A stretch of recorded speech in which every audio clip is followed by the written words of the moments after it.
Hello friends, so today's video is going to be a US versus UK book covers video. I will, for every single one of these, have the US covers on this side and the UK covers on this side. And I specifically wanted to have book covers going head to head that came out this year. So this is the UK versus US 2022 edition. I think most of the time when people do a US versus UK, pretty obviously UK wins. And I have wondered in the past, is it just one of those the grass is greener on the other side sort of feelings? Do people that are over in the UK or who live in countries where they get UK editions, are they thinking, oh, the Americans have all the greatest covers? And the answer is usually no. All of you who usually have access to UK covers over American covers are like, no, we know our covers are better. So I wanted to try for most of these to really have book covers that both of the editions are gorgeous. Both of the editions really depict what's happening in the story really well. I wanted it to be actually a little bit of a challenge. So I, for each of these, would love to know which ones you would pick. And I'm gonna start with one that is one of the hardest ones because both covers are gorgeous. And that would be The Girl Who Fell Beneath the Sea. For each of these, I ensured that I had read the books. That way I could actually recognize how well the covers are portraying the tone of the book, how well they're portraying details within the covers that maybe you wouldn't know until you've read the book, those sorts of things. And both these covers for this book do a fantastic job. Props to the cover artist. I do get a little sad. I promise I'll get into the covers themselves in a second, pitting them against each other. I just want to say, though, that I think because of the whole don't judge a book by its cover thing that people have said for years and years and years, that when you talk about covers, there's this idea that it's somehow very shallow to talk about a book's cover. It's its own art form. Cover artists have quite the task that they have to fulfill. They have to have their signature style, because a lot of times that's what they're hired for. They have to make something that is eye-catching, something that is going to grab your attention. Then they also have to depict what's within the story. But regardless, it's its own art form. I think it deserves to be spoken of with respect. So that's what I'm doing here. I'm showing respect, hopefully, because so many of them are gorgeous. That is the case with The Girl Who Fell Beneath the Sea. So beautiful. Both of these are so, so pretty. This story follows a girl who goes in the place of someone who was supposed to be sacrificed to a sea god. So now she is the one that sacrificed to the sea god, and when she arrives in this kind of spirit world that is beneath the sea or within the sea, she is discovering there's a lot more to what's going on with the sea god than she could have ever really anticipated. So there is this sense of mystery within the story, but there's also this sense of it being kind of like this fairy tale. And while there are some darker things about it, I wouldn't say this feels grim whatsoever. So with the UK edition, I think it captures the beauty of the story, and the writing itself is quite pretty. It captures that fairy tale feel really, really well. The way she's falling into the sea has this sort of almost Alice in Wonderland feel to it. And I think the covers being so bright just kind of captures that prettiness that's within the writing itself. I also think, obviously, the UK cover is depicting the sea element of the book really well. And then you have the US cover, which is a little bit darker. The art style is one I've not really seen. The colors that are used are really interesting because there are certain colors, whether you're somebody who is an expert in design or in art or anything like that, there's certain colors I feel like a lot of people are like, this looks nice with this.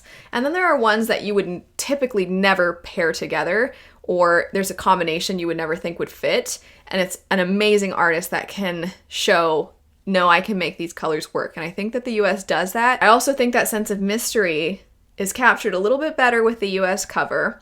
They're both amazing. The sort of fate aspect of the story and how it's depicted in the book itself, I think you see that on the cover. So this one is really challenging. It's really difficult. I think on any given day, I might pick one over the other. I might change my mind, but I actually have to give it to US for once. It's always usually going to UK, but US I think wins this time, just in that I think it captures a few of the details a little bit more with that mysterious air, and I applaud the really interesting art style and that interesting combination of colors. Both are gorgeous though, like I said. I would change my mind any given day. They're both so beautiful. That first one is one of the hardest decisions on today's list. This next one, I don't really think is difficult at all. This is kind of the easiest one for me, but I wanted to include it. It's a very popular release. if not, like the most popular release for a lot of people, and that would be The Lost Metal by Brandon Sanderson. So this one, UK, right? I mean, the colors, I like that they are always kind of consistent. I really like the white covers with that sort of sketch look and then the pops of color. I've always liked the UK Sanderson Cosmere books. I always think that they look really nice on the shelf. Here's the downside though. One, I know for a fact that the sizing at this point is really difficult, and I know that doesn't have anything to do with the covers, but it's still frustrating for readers. They've also somewhat redone them, so older ones didn't have this. Okay, does anybody else see a dog treat on these covers? That shape around these, and they put it on a lot of them now, and I kind of wish they didn't. That's the only thing though about the UK that I don't love, is that the dog bone look. But anyway, the US cover, I just don't love the style of it. It's an easy call for me, UK all the way. I own the US one just because it's a lot easier. Next up, we have one of my favorite books of this year, and that would be Nettle and Bone. So I love the UK cover for this one so much. I love it so much. The US one, I like the simplicity of it. I like that it catches your eye without really having a whole lot going on. And I like how clean it looks. I also appreciate that one of the tasks the main character has to do within the story, it has to do with creating the thing that she is wearing on the cover. And so I like that you see that so clearly on display on the cover. But the UK one it's not as original. You've seen that same sort of style of font with things around the border. In fact, I have another book right next to me right now that kind of has that similar, here's the stuff around the border with the text in the middle.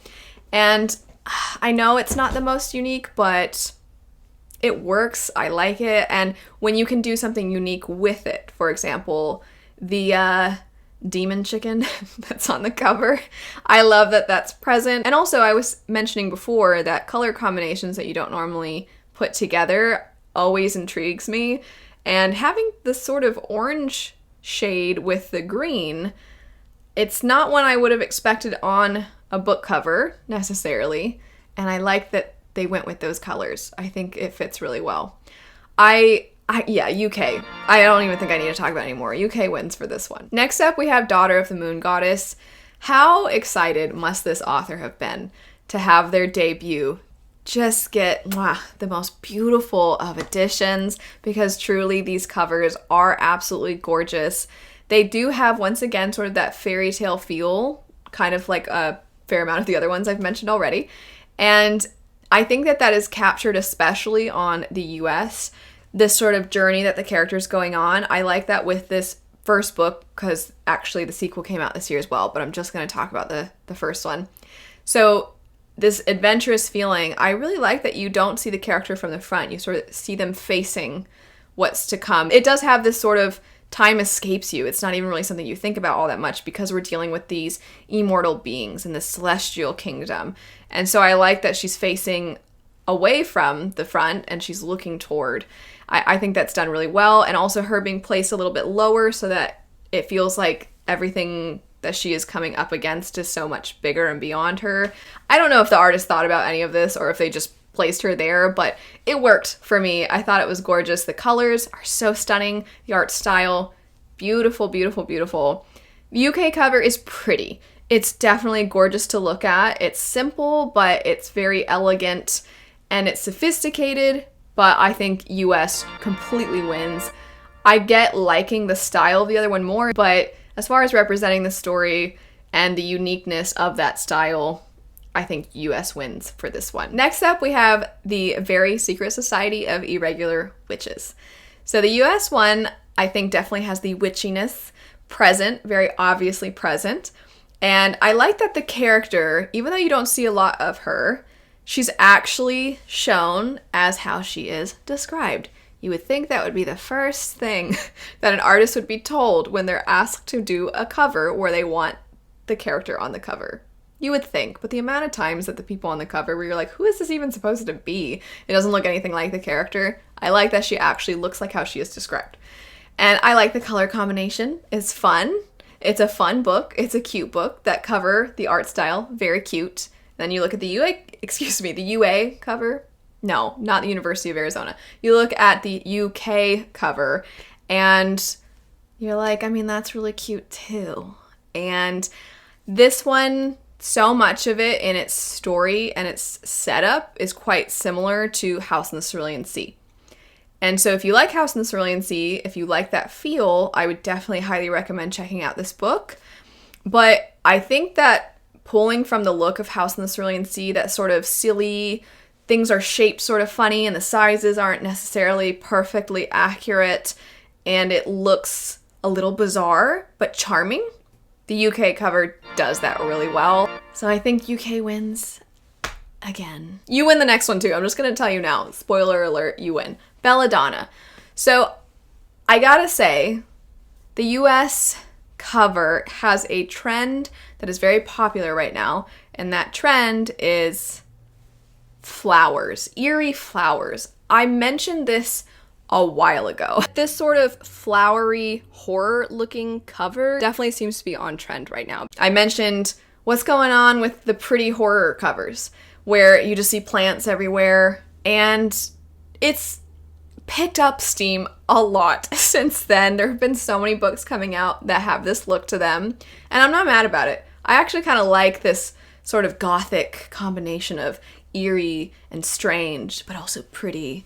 Because it definitely gives off the feeling of there's something pretty on the surface, but underneath there's something dark. So it depicts that really well.